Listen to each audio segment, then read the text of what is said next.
Hello everyone, and welcome to my channel. Here we learn the lore and stories of the world of Teria.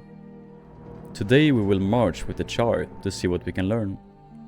Sit back, relax, and listen to the Charr, Warriors of Fire and Steel.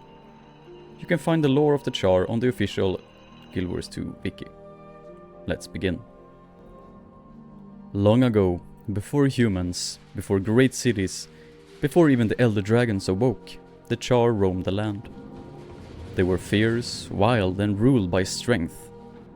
For them, life was a never-ending battle, and only the strongest survived. They were not like other races. They did not bow to kings, did not build temples to gods, and did not waste time on things that made them weak. The Charr believed in power, in discipline, and in war. Their leaders were not chosen by birthright, but by might. If a Charr wanted to lead, they had to fight for it. But even among warriors, there were those who saw control through fear. The legions of the Charr. The Charr are not one army. They are divided into 4 great legions, each with its own way of fighting. The Iron Legion.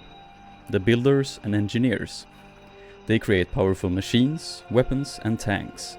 Their technology is more advanced than any other race. Blood Legion, the strongest warriors. They lead from the front, crushing their enemies with sheer strength. Ash Legion, the spies and assassins. They use stealth, sabotage, and strategy to win wars before the battle even begins. Flame Legion. Once rulers of the Charr, they were overthrown. Now they live in exile, still trying to reclaim their lost power. Every Charr is born into a warband, a group of warriors who fight and live together like a family. Instead of using normal last names, Charr take the name of their warband, proving their loyalty. They do not raise their own children. Instead, all young Charr are taken into farars, military training schools where they learn to fight. Weakness is not allowed. From childhood, they are trained to survive, to obey orders, and to become warriors. The rise and fall of the Flame Legion. Long ago, the Charr were ruled by the Flame Legion, a powerful faction that wielded fire magic and fear to control their people. They forced all Charr to worship fire gods, claiming that without them, the Charr would be weak. But their rule was not just about faith, it was about control. Under the Flame Legion, Charr females were stripped of all rights. They were not allowed to fight, lead, or make decisions.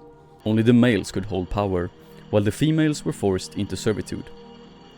This was the law of the Flame Legion, and anyone who disobeyed was punished or killed.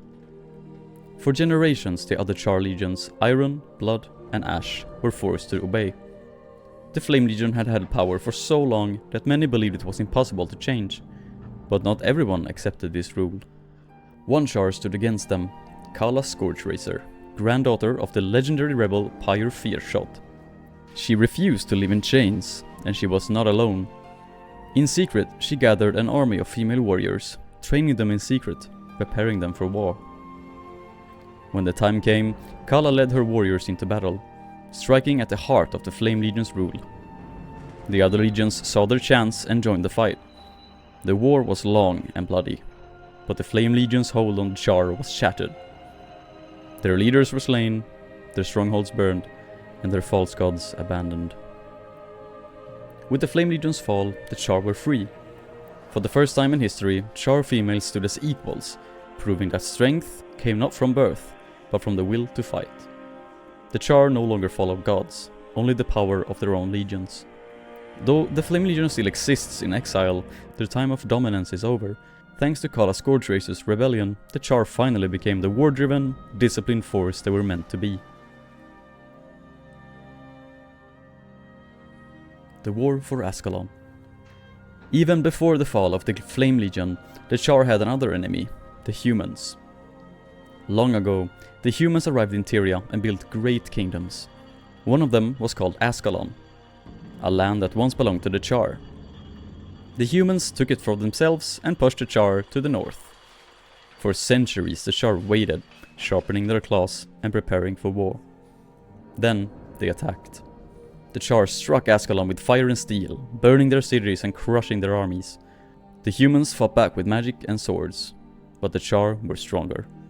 They destroyed everything in their path, pushing ever closer to the human capital. But then, something terrible happened. The last human king of Ascalon, King Adalbern, saw that he was about to lose. In desperation, he unleashed a terrible spell called the Foe Fire. It was meant to destroy the Charr, but also it killed every human in the city. Their bodies turned to ash, but their spirits remained. The humans of Ascalon did not die, they became ghosts, cursed to fight forever. The Charr had won the war, but their victory was not complete. They had taken back Ascalon, but now it was haunted. The spirits of the dead still walked the ruins, fighting as if they were still at war. Even now, the Charr battled these restless ghosts, trying to reclaim their home fully.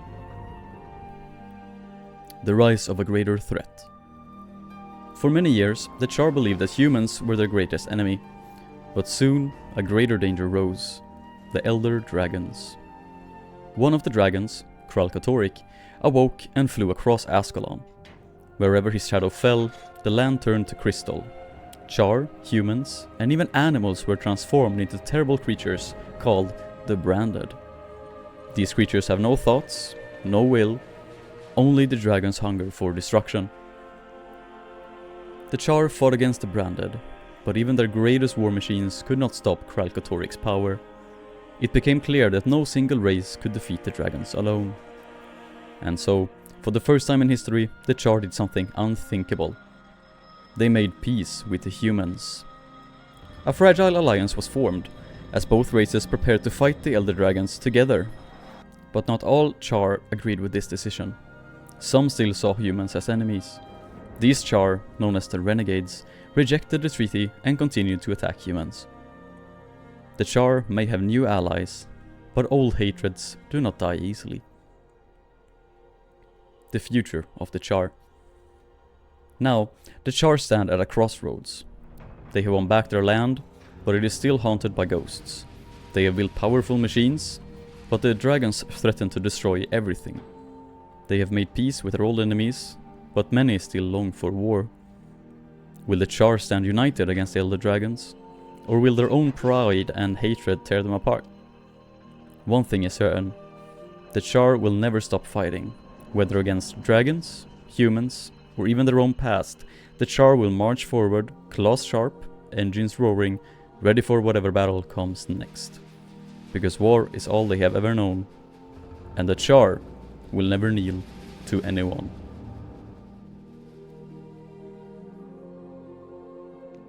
This has been the story of the Charr. I hope you enjoyed this story and learned something new about the race. Let me know if you like the subtle pictures of notable characters and factions, because I thought it was a nice touch, but I want to hear what you think. With that said, thank you all for watching. Please like and subscribe for more lore videos from the world of Guild Wars 2. Now, take care, and I will see you in the next story. Goodbye.